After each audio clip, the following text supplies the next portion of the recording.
പണ്ട് ഒരു ഇല്ലമുണ്ടായിരുന്നു. ആ ഇല്ലത്ത് പ്രതാപിയായ ഒരു നമ്പൂതിരി ഉണ്ടായിരുന്നു.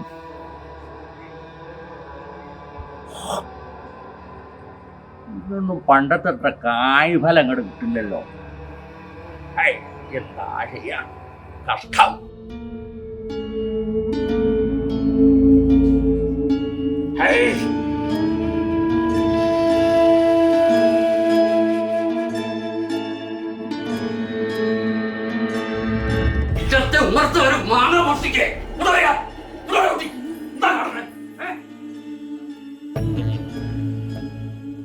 ആ സമയത്ത് ദേവി കാട് കാണാൻ വരുന്നു. ദേവിയുടെ മുന്നിൽ വെച്ച് തമ്പുരാൻ നീലിയെ ചവിട്ടി കൊലപ്പെടുത്തുന്നു. തമ്പുരാൻ രാത്രി പുറത്തിറങ്ങിയപ്പോൾ ദൂരെ ഒരു തീപ്പന്തം കാണുന്നു. സൂക്ഷിച്ചു നോക്കിയപ്പോൾ നീലിയെ കാണുന്നു.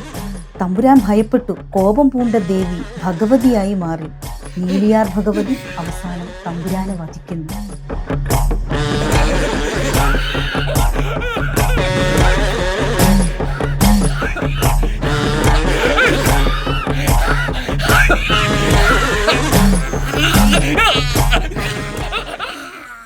അമ്മൂമ്മ, ഇപ്പോഴും നീലിയുണ്ടോ?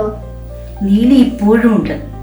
പല വേഷത്തിലും പല ഭാവത്തിലും ഇപ്പോഴും ജീവിച്ചിരിക്കുന്നുണ്ട്.